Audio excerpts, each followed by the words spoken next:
Welcome to exclusive diaries for inspiring relationship stories that touch your heart. Subscribe to stay up to date with our latest content and join us on our journey of love and connection. My wife and her best friend accused me of having an affair, then got angry when I didn't have one. I, 31M, and my wife, 29F, had a baby last December. It was a traumatic birth and my wife developed postpartum depression. While she was originally going to go back to work after the birth, she's been struggling enough that we decided to wait until our daughter was a year old and reassess. She has been going to therapy weekly. With my wife home full-time, I've had to work increased hours. This is something we discussed prior to making this decision, and she knew this from the start. A few weeks ago, my boss approached me about a project that would require a lot of overtime in a short amount of time. It would both be great financially and for my career. I talked to my wife about it and she agreed that I should say yes to my boss. For the 4 weeks I'd be working on this, my MIL and her best friend, Jessie, 29F, name changed, would come help out with some of the duties that I typically do. Jessie is a Psalm with a 4-year-old and a 2-year-old. She began coming over during the day and would watch the kids with my wife. 3 weeks into the project, it became clear that we'd need a few more weeks to get it together. I went home that night and talked to my wife about it. She said she was okay with it, but got very cold in the days after. It wasn't unusual behavior over the past few months, so I didn't think much about it and tried not to take it personally. During the last week of the project, I got home one night and saw that Jessie was still at the house. I didn't think much about it, said hi to her and my wife, and then went to go check on our daughter. Before I could get to her room, I heard Jessie say something along the lines of, "He doesn't even stop to greet you." Definitely a sign. I turned around and asked what it was a sign of. Immediately, my wife started crying and Jessie started accusing me of having an affair. She told me that I must hate my wife because she has PPD and am not attracted to her because she gained weight from the pregnancy. Neither of these things are true. I'm trying my best to help my wife through her PPD while supporting our family. And I think she looks great how she is right now, she just hasn't wanted to have sex and I haven't pushed. Jessie then demanded to see my phone. I told her no. She told me that's a sign that I'm guilty. I told my wife that I would let her see my phone if she wanted to. She nodded and something inside me broke. I guess it was the thought that she actually believed I was having an affair really got to me. And that she didn't trust me after everything we'd been through. Well, she looked through the phone and there was no evidence. Jessie started saying that I deleted the evidence. She started screaming and woke up our daughter, so I told her to get out of the house. Eventually, she left and I went to calm our daughter since my wife was still on the couch crying. When my daughter was asleep again, I sat down by my wife and tried to talk to her about what's been happening. She told me that she's been worried ever since I started working all the overtime. I told her that we'd talked about how good of an opportunity it was, and she agreed to letting me take on this project. She said it was very suspicious to increase the length of the project. I told her that sometimes that happens. She wanted more evidence, so I showed her messages and emails with timestamps from work and pay stubs showing the OT. She said she believed me and was sorry for doubting me, it was just that Jessie had been telling her that these were all signs that I was cheating. I asked her why she believed Jessie more than me, and why she didn't come to me with her concerns. She didn't have a real answer. It's been a couple weeks and the project is over. I actually scaled back and am trying to work a little less than I was before the project so I can spend more time with my wife and daughter.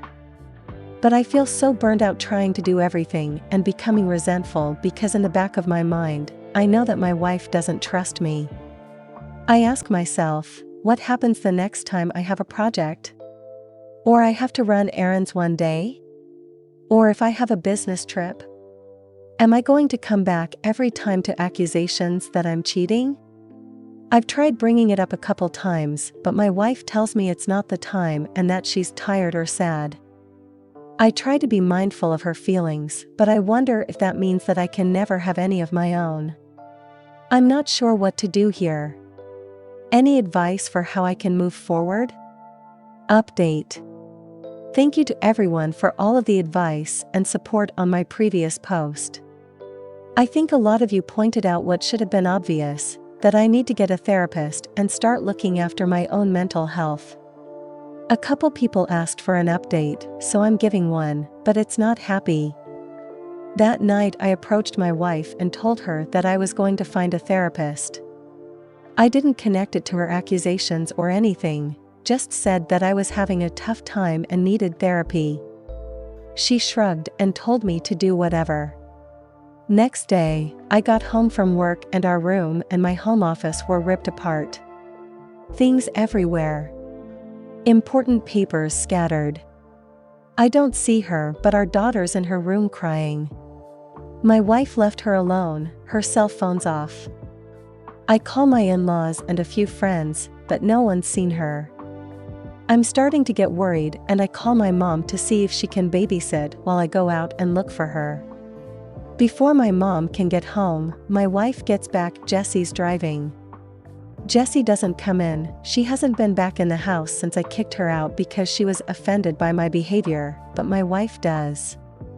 She's clearly upset, been crying. I ask what happened.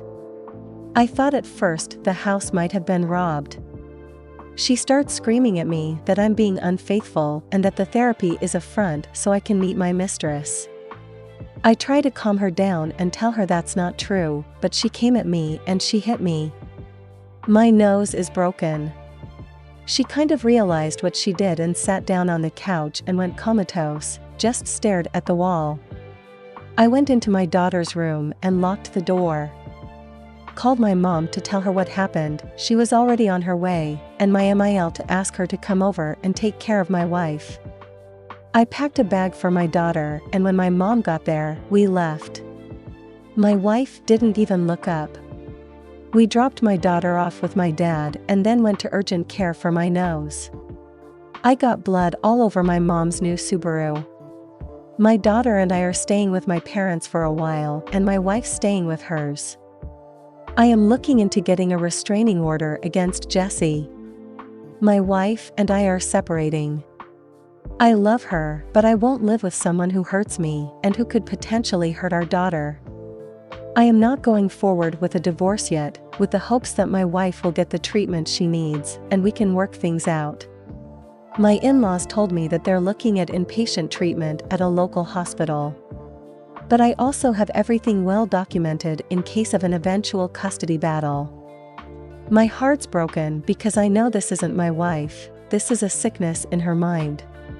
But I need to keep myself and our daughter safe and give her the space to recover. I'm hoping that this is the right decision. Thanks again, everyone. Edit. Thank you all for your feedback. I've talked to my parents after reading your comments and came to the conclusion that for my daughter's protection, I need to file a police report. I am headed to the station now. Do I let the woman I fought with my wife's death let her speak at her funeral? January 9, 21. TLDR, a woman fed lies to my wife, suffering from postpartum depression, that led to a mental breakdown and her death. She now wants to speak at my wife's funeral. Denying her would start trouble, which I'm not sure would be worth it. There's more context for this situation in my post history. My wife passed on early Monday morning. Convinced by her friend Jessie that I was having an affair that I did not have, she had a mental break, which resulted in my taking our infant daughter and staying with my parents for a while. She was with her parents, who planned on taking her to the hospital for inpatient treatment on Monday. On Sunday night, she came to my parents' house and demanded I give her our daughter. Because she had left her alone for several hours the last time she was responsible for her and had gotten physical with me, I refused. I offered to let her come in and spend time with her while my parents and I were present, but she didn't want to come in and wanted to take our daughter with her. She was upset but left eventually. A few hours later, she drove her parents' car into a tree and died. The friend, Jessie, came to see my daughter and me yesterday. After some tears, she told me that she was planning to speak at my wife's funeral.